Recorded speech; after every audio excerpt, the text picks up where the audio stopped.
I should have let them kill me.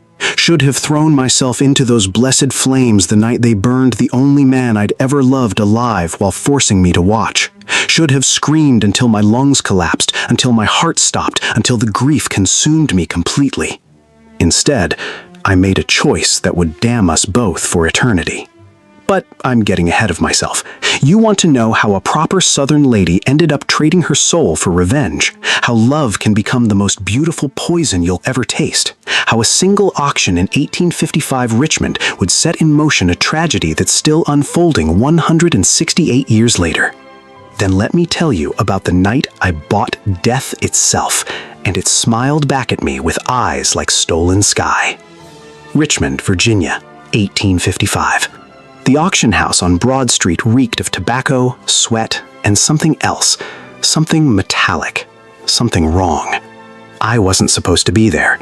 Women of my standing didn't attend estate auctions, especially not the kind that happened after dark, where whispers traded faster than currency and men bid on things that had no business being sold.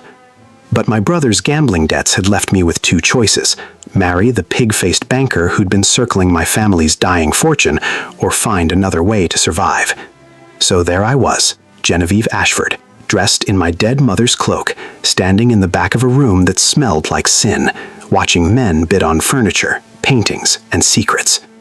Then they brought him out. The entire room went silent, not the polite kind of quiet, the kind that happens when everyone forgets how to breathe. He was chained, wrists, ankles, neck. Heavy iron that looked medieval, that looked wrong against skin that seemed to glow even in the dim lamplight. His hair was white, not the white of age, but pure as fresh snow, falling past his shoulders in waves that caught the light like silk. He wore nothing but torn trousers, and his body was a map of violence. Cuts, bruises, burns. Someone had hurt him badly. But God in heaven, he was the most beautiful thing I'd ever seen. His face was sharp angles and full lips, skin pale as moonlight, eyes so blue they looked like they'd stolen pieces of sky. He didn't look afraid, didn't look ashamed. He looked like a king being paraded through a kingdom of fools, and the slight smirk on his bloodied mouth said he found the whole thing amusing. The auctioneer, a nervous man named Whitmore, cleared his throat 3 times before he could speak. Lot 47, male, age unknown, captured 3 weeks ago on the Dawson plantation after the incident. No name given, no papers, no history. Extremely dangerous. Sold as is with no guarantee of survival or compliance. The incident. Everyone in Richmond knew about the incident. 12 men dead at the Dawson plantation. Torn apart, they said, like animals had gotten to them. But there were no animals. Just this man, found standing in the middle of the carnage, not a weapon in sight, smiling. "We start the bidding at $50, Whitmore said, voice shaking. Nobody moved. The beautiful man in chains lifted his head, and those impossible blue eyes scanned the room slowly, lazily, like he was counting sheep. When his gaze passed over me, I felt it like a physical touch. My breath caught, my heart hammered, and for just a second, that smirk deepened. "Come now, gentlemen," he said, and his voice was silk and gravel, honey and smoke, with an accent I couldn't place. British, maybe, but older. Surely I'm worth more than 50. I haven't even shown you my best tricks yet. Several men stepped backward. One crossed himself. "Quiet," Whitmore snapped, but his hand shook as he raised his gavel. $50. Do I hear 50? 100, a voice called from the side. Dutch Morrison, a plantation owner known for his cruelty.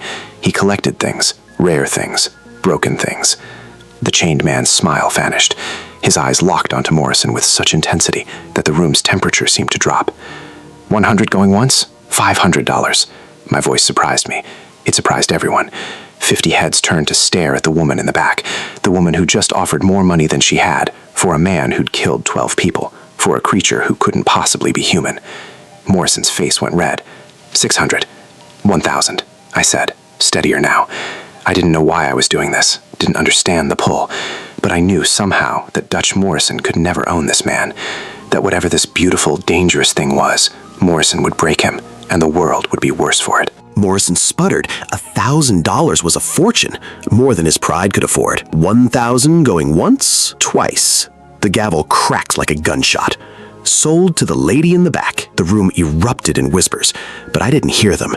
I only heard my heartbeat, only saw those blue eyes fixed on me, curious now, interested, and something else, amused. As they led him toward me, chains rattling, I noticed his lips moving. He was humming something, a tune I didn't recognize, old, haunting. When he stopped in front of me, close enough that I could smell blood and earth and something wild, he leaned down, despite the chain on his neck, despite the guard yanking him back, and whispered near my ear, "Hello, little savior. Tell me, do you have any idea what you've just purchased?" His breath was cold against my skin. I lifted my chin, meeting those predator eyes. "I imagine I'll find out." He laughed, actually laughed. It was a beautiful, terrible sound. "Oh, I like you already. What's your name, darling?" "Genevieve Ashford." Something flickered across his face. Recognition, maybe, or calculation. "Ashford," he repeated slowly, tasting the word. Then that devastating smile returned. "Well, Genevieve Ashford, I'm Cale Thorne, and you and I are going to have such an interesting time together." The way he said interesting made my blood run cold and hot all at once. I just spent money I didn't have on a man who wasn't a man in a city on the edge of war with no plan and no future. But as they loaded Cole Thorne into my hired carriage, still chained, still smiling that knowing smile, I felt more alive than I had in years. I didn't know then what I'd really bought. I didn't know about the blood, the secrets, the revenge that was coming like a storm. I didn't know that loving him would destroy me. But I would learn. If you're still here, you already feel it, don't you? That pull. Just like Genevieve, you can't walk away now. So don't ghost me. Subscribe and join our Vampire Love Stories family. Because what's coming next will rip your heart out, and I need to know. Drop a comment and tell me where you're watching this from. Are you Team Cale or Team Run for Your Life? The carriage ride to my family's crumbling estate on the outskirts of Richmond was silent, except for the rattle of chains and the sound of my racing heart. Cale sat across from me, wrists still bound, studying me with those unsettling blue eyes. Like I was a puzzle he was solving piece by piece. "You're wondering if you made a mistake," he said finally, voice low and amused. "I'm wondering why you let yourself be captured," I replied, surprised by my own boldness. A man who kills 12 armed men doesn't get taken alive unless he wants to be. That smile again, slow, predatory, beautiful, smart girl. I knew I chose well. "You chose me? Did you really think it was your idea to bid?" He leaned forward as much as the chains allowed. "I've been whispering suggestions in these Virginia auction houses for 2 weeks, waiting for the right buyer. The right Ashford." My blood went cold. "What do you want with my family?" "Not your family, darling. Just you. Well, mostly you." He tilted his head. "Tell me, Genevieve, does the name Benedict Ashford mean anything to you?" "My grandfather, dead 30 years before I was born. He was my mother's father. I never knew him." Cale's eyes darkened, and for the first time I saw something dangerous ripple beneath that beautiful face. Something ancient and angry. "Benedict Ashford murdered my wife and infant son in 1802. Burned them alive in our home outside of Bristol while I was away. He was a vampire hunter, you see, part of a secret society that's been exterminating my kind for centuries. He kept a journal, documented every kill with such pride." His voice was still calm, almost conversational, but the temperature in the carriage had dropped. "He wrote that my wife begged for the child's life, that she offered herself if he'd spare our boy. He burned them anyway, said it was God's work." I couldn't breathe, couldn't speak. "So you see, Genevieve, I've been waiting a very long time for this. I don't just kill the men who wrong me. Where's the poetry in that? I wait, I watch bloodlines. I let generations pass while I plan something truly memorable. And now here you are, the last living Ashford, and you bought me with your own money." He laughed, and it was the sound of breaking glass. Terror seized my throat. "You're going to kill me." "Kill you?" He looked genuinely offended. "Darling, no. Death is a mercy, and I'm not feeling particularly merciful toward the Ashford line." He leaned back, chains clinking. "But I am curious about you. You're not what I expected. There's something different, something that smells like desperation and courage in equal measure. So here's what's going to happen. You're going to keep me, feed me, house me, try to figure out what to do with me. And I'm going to stay, because watching you squirm will entertain me while I decide exactly how to destroy everything you love. Tears burned my eyes, but I refused to let them fall. I have nothing left to love. My parents are dead. My brother is a drunk who sold everything we had. You've already won. Something flickered in his expression, almost like disappointment. Then I suppose I'll have to give you something to love, he said quietly, just so I can take it away. The carriage stopped. We'd arrived at Ashford Manor, which was really just a decaying shell of colonial grandeur, paint peeling, columns cracking, gardens overgrown. Everything my family had been, reduced to rot. I stepped out first. The driver, a free man named Thomas I'd hired for the night, looked terrified. "Ma'am, I don't feel right leaving you with that." "I'll be fine, Thomas, thank you." He took his payment and left quickly, the sound of hooves fading into the night. Cale stepped down from the carriage, chains and all, and looked up at my house. Then he did something I didn't expect. He closed his eyes and breathed in deeply, like he was smelling a fine wine. "Your grandfather's blood was spilled on these steps," he said softly. 1823. Heart attack. He died clutching his chest, afraid. Good. Then he opened his eyes and looked at me. "Are you going to remove these chains, or shall I?" "Can you remove them yourself?" "Sweetheart, I could have removed them at any point in the last 3 weeks, but there's something delicious about being underestimated." He raised his wrists and the iron shackles simply fell open, clattering to the ground. The neck chain followed, the ankle restraints. He stood there, free, shirtless, covered in wounds that were already starting to heal before my eyes, and he stretched like a cat in sunlight. Much better. I should have run, should have screamed, but I was exhausted, broke, hopeless, and some dark part of me didn't care anymore. "There's bread and cheese in the kitchen," I said flatly. "I don't know what vampires eat, but that's all I have." He stared at me for a long moment, then burst out laughing. Real laughter, the kind that crinkled his eyes. "You magnificent disaster of a woman. I tell you I'm here for revenge, and you offer me cheese." He shook his head, still grinning.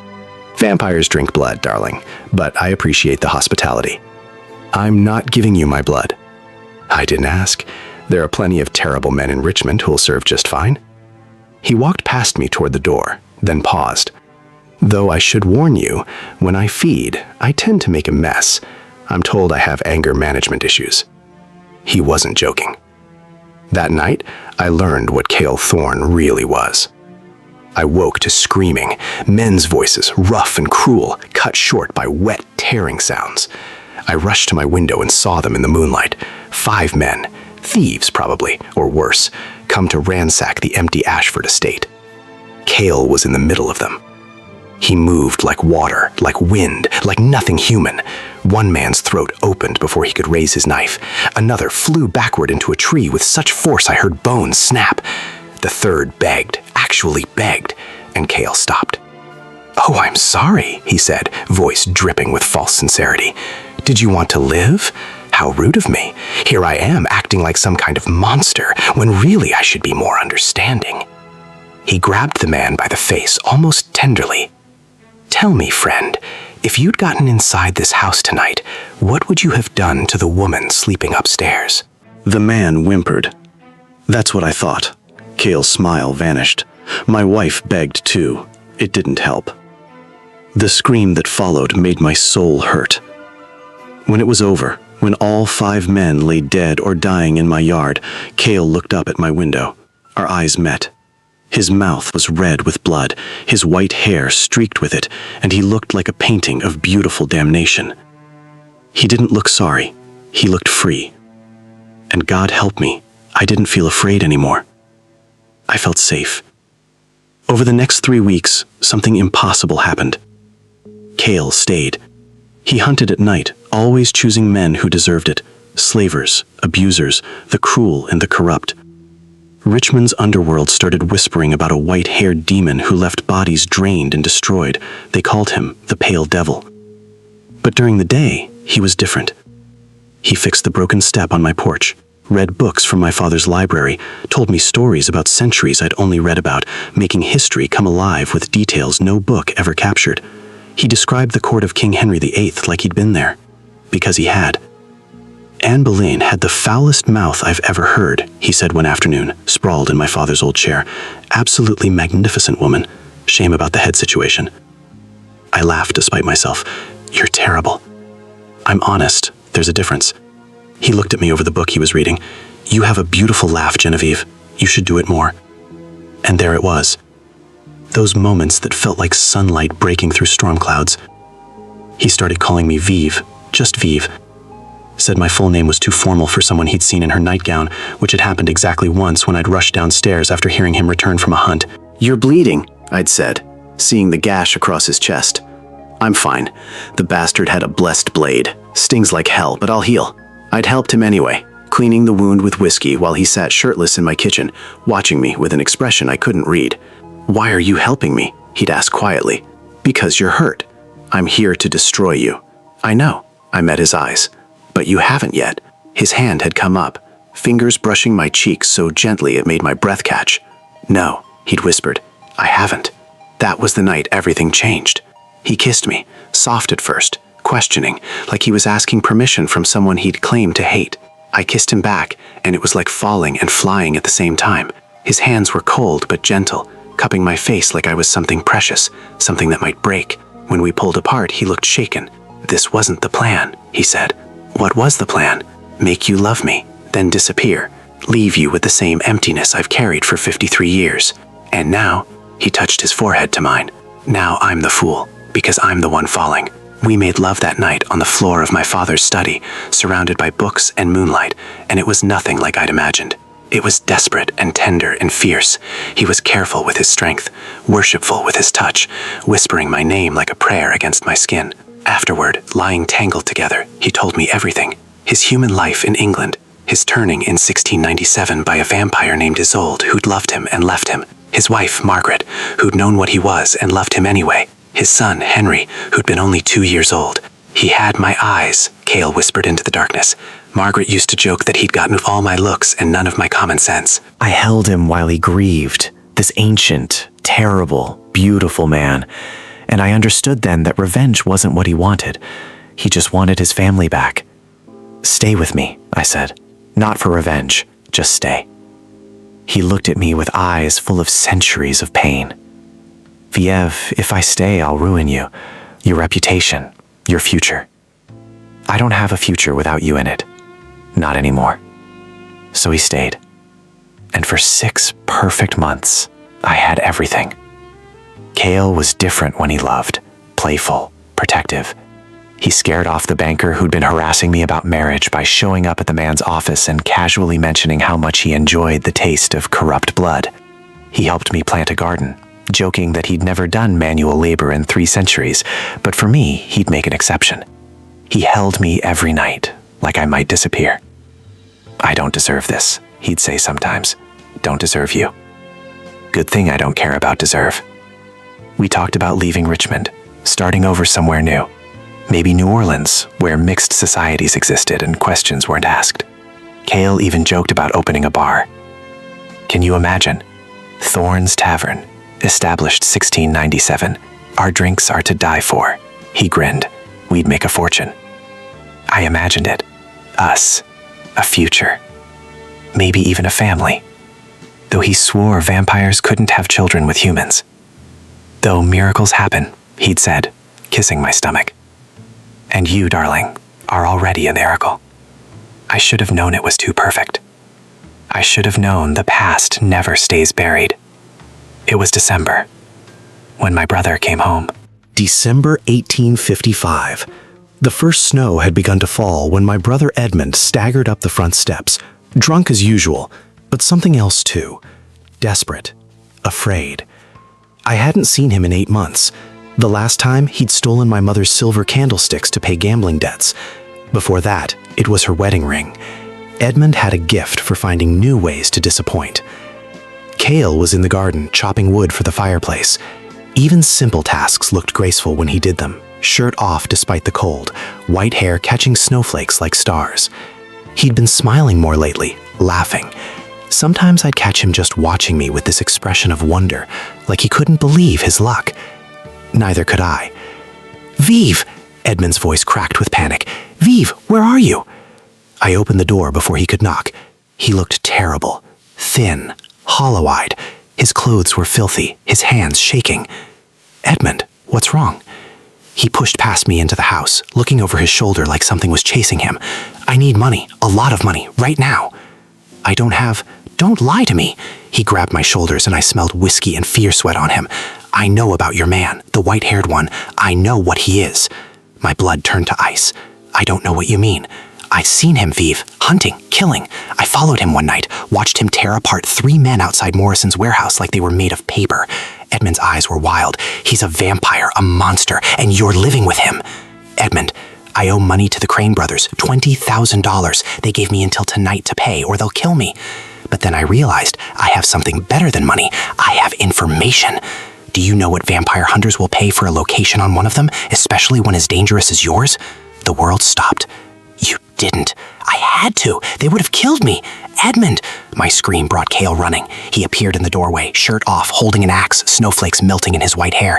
He took in the scene in an instant. My tears, Edmund's terror, the way my brother stepped backward at the sight of him. What's happened? Cale's voice was calm, but I heard the danger underneath.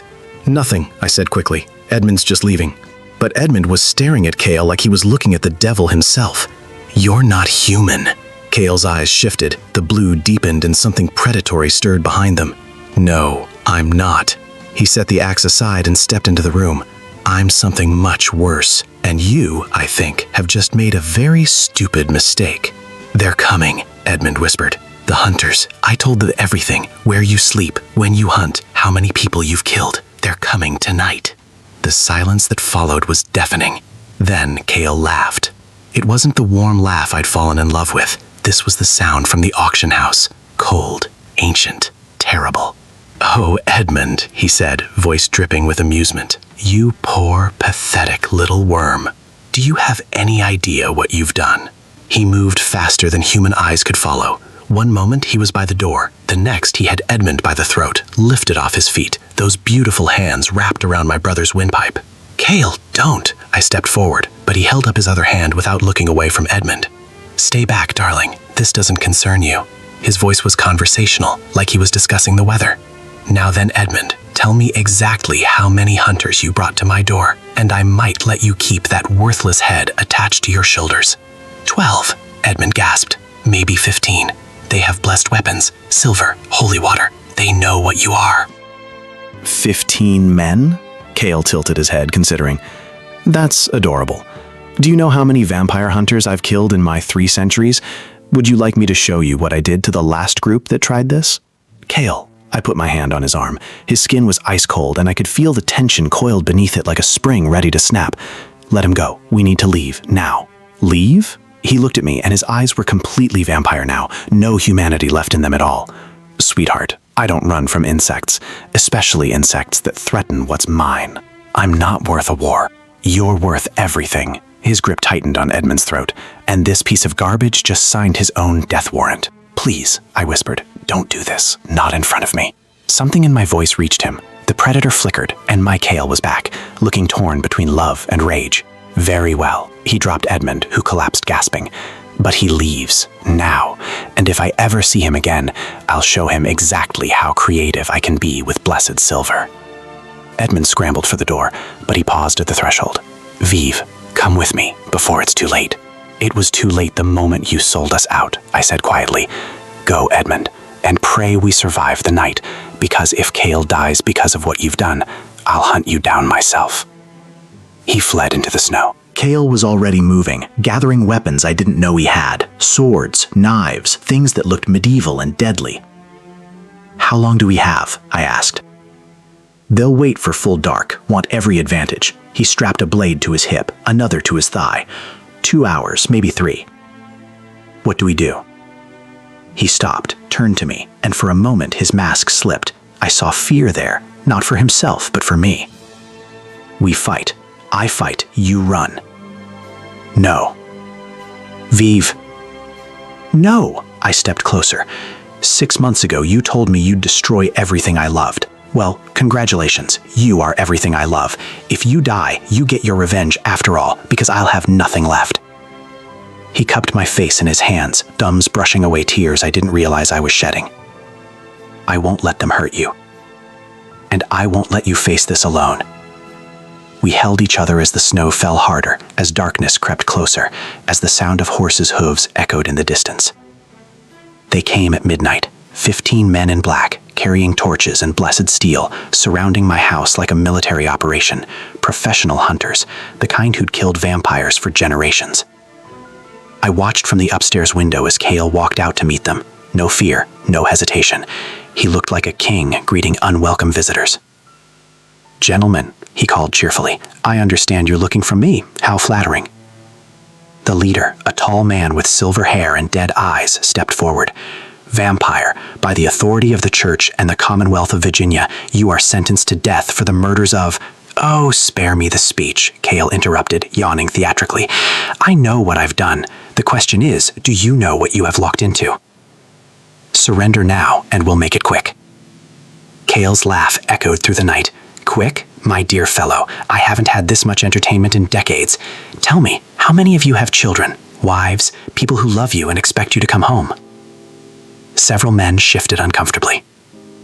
"Because you see, I'm about to orphan quite a few households tonight, and I want you to spend your last moments thinking about that, thinking about how your pride and your righteous fury have doomed your families to grief and poverty." He was toying with them, playing. It was beautiful and terrible, and I loved him so much it hurt. "Enough," the leader raised his crossbow. "Kill the monster." What happened next was poetry written in blood. Cale moved like liquid death. The first hunter's head separated from his shoulders before anyone could blink. The second screamed as claws that hadn't been there a moment before opened his chest. The third had time to fire his crossbow before Cale appeared behind him and broke his spine with a casual backhand. It wasn't a fight. It was an execution. "Come now," Cale called to the survivors as he danced between their weapons. "Surely you can do better than this. I've barely broken a sweat." He was magnificent, deadly, unstoppable, until the blessed silver arrow took him in the back. The hunter had been hiding, waiting, a sniper in the trees with a crossbow designed for killing vampires. Cale staggered, golden fire spreading from the wound as the blessed metal poisoned his blood. He fell to one knee, then caught himself, turning to face his attacker with that same terrible smile. "Well played," he said, "though I should mention it takes more than one arrow to kill me." He was right, but it didn't take much more. 3 more arrows. 4. 5. Each one burned like acid, and I watched the love of my life fight to stay standing as silver fire consumed him from within. "Cale!" I ran from the house, not caring about the danger, needing to reach him. "Stay back!" he roared, and even dying, even poisoned, his voice had enough power to stop me in my tracks. The remaining hunters closed in, 7 men against 1 wounded vampire. But Cale Thorne had never learned how to surrender. Even burning alive from blessed silver, he killed 3 more before they brought him down. Even as they chained him with more blessed metal, he was laughing. "Is this the best you can do?" Blood ran from his mouth, golden like liquid sunlight. 3 centuries, and this is how it ends? How disappointingly human. The leader pressed another silver blade to his throat. "Any last words, monster?" Cale looked past him to me, kneeling in the snow 20 feet away, and his smile became real, loving. "Tell me, Vive," he said, voice growing weak. "Was it worth it? These 6 months?" "Yes," I whispered. "Every second." "Good." He closed his eyes. "Then I have no regrets." The blade swept down. The world ended. I screamed until my throat bled, until the remaining hunters had to restrain me to keep me from throwing myself on his body. They bound me, gagged me, and I watched them pile wood around the man I loved and set him ablaze. "Blessed fire," the leader said, "to make sure he stays dead." But as the flames consumed him, as his beautiful white hair turned to ash, I saw something impossible. Cale's eyes opened one last time, met mine, and he winked. Then the fire took him completely. They left me there, alone with the ashes and the bodies, alone with my grief. But grief, I learned, can become something else. Grief can become rage. 3 months after they burned Cale Thorne, I learned that grief could be a living thing. It had teeth, claws. It fed on memories and hope alike, growing stronger every day until it consumed everything else. I should have died that night, should have thrown myself into those flames rather than live without him. But something kept me breathing. something that felt suspiciously like rage. The hunters had been thorough. They'd taken Kale's ashes, scattered them in running water to prevent any possibility of resurrection. They'd blessed my house, declared it cleansed. They'd even offered me their condolences for being freed from the demon's influence. I'd smiled, nodded, played the grateful victim. And then, I'd begun to plan.